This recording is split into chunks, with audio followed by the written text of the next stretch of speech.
Kumakain ba kayo nito? Buto ng kalabasa. Favorite ko to. Yung iba, mahilig sa buto ng pakwan. Kaya lang, buto ng pakwan, baka masira ipin natin eh.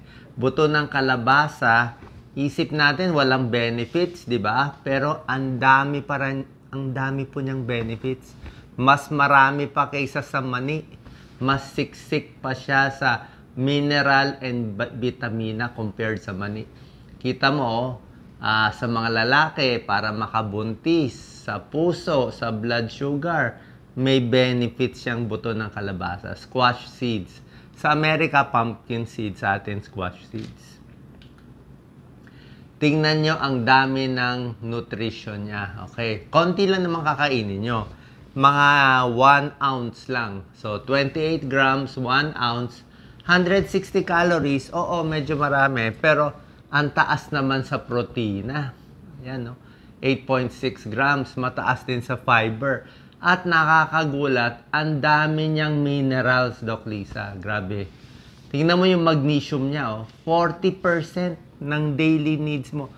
Ito ay isa sa pinakamataas sa magnesium or ito yung pinakamataas na pagkain na may magnesium. Birang-bira yung pagkain may magnesium. May manganese, copper, phosphorus, zinc, iron, ang tataas sa daily requirement, 40%, 56%.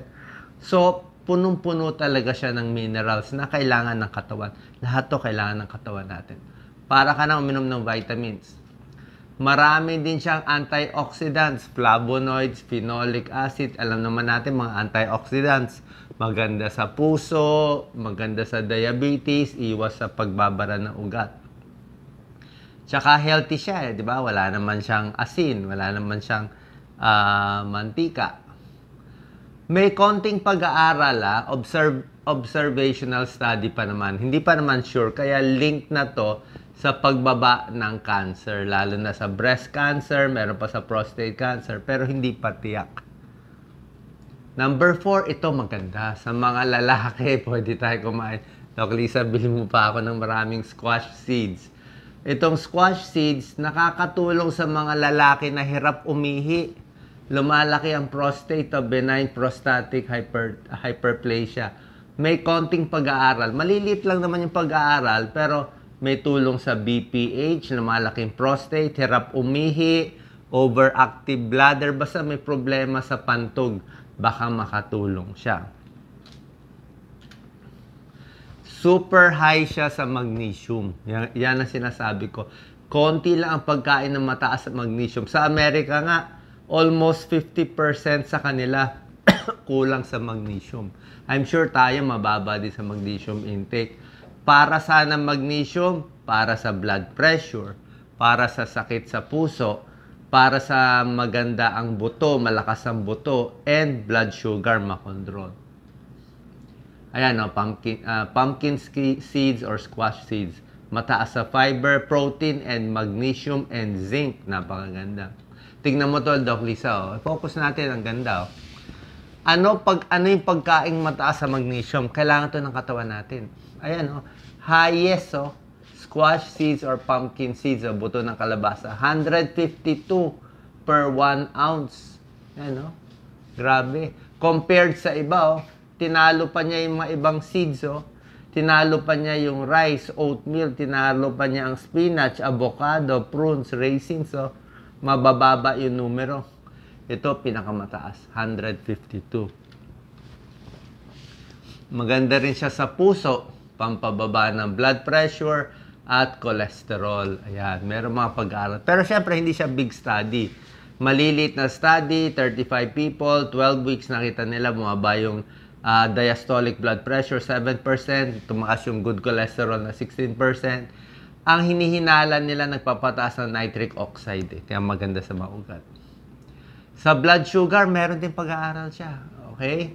May mga pag-aaral, pag kumain ka nga ng ganito, buto ng kalabasa, mas bumababa ang blood sugar. Hindi ganun kataas. Tingin nila dahil sa magnesium. Yan. Baka nga makaprevent pa ng diabetes. Yan, no? Mga squash seeds nakakababa ng sugar spikes pag kumain ka ng mga ulam. Mataas siya sa fiber, tulad na sinabi ko sa inyo, mataas sa dietary fiber, maganda sa digestion, maganda sa puso, diabetes, at di rin siya nakakataba. Kasi nga, konti lang kakainin mo. Maganda kung makakabili ka ng balat na. Oh. Pero konti lang 1 ounce lang. So, 1 ounce, maliit lang yon. Pumpkin seeds, tulad na sinabi ko, high fiber, high protein. Ito, mataas siya sa zinc eh.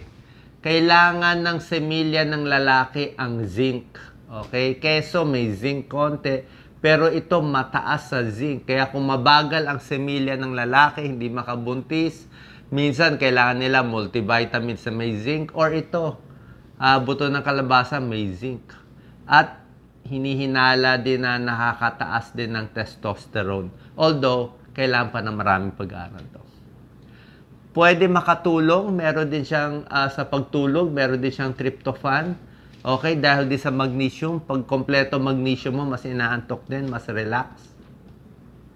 Mabilis ihalo, yan Lisa, ang dami pwede ilagay sa salad, sa sabaw, sa bread, sa cakes, diba minsan nilalagay ito. O kainin mo na lang basta. Pumpkin seeds, daming benefits. Metabolism, bad cholesterol, binababa, reduce inflammation. At nakita nyo, ang taas talaga ng mga minerals niya. Zinc, iron, copper, vitamin K, manganese, magnesium, phosphorus. Lahat yan, meron siya at ang tataas ng level. Kumpara yan sa kumpara sa gulay at isda, mas panalo to. Paano nga buto siya Siksik siya talaga sa mineral. So, pwede po kumain pa minsan-minsan. I-try nyo to, baka makatulong po sa inyong kalusugan. God bless.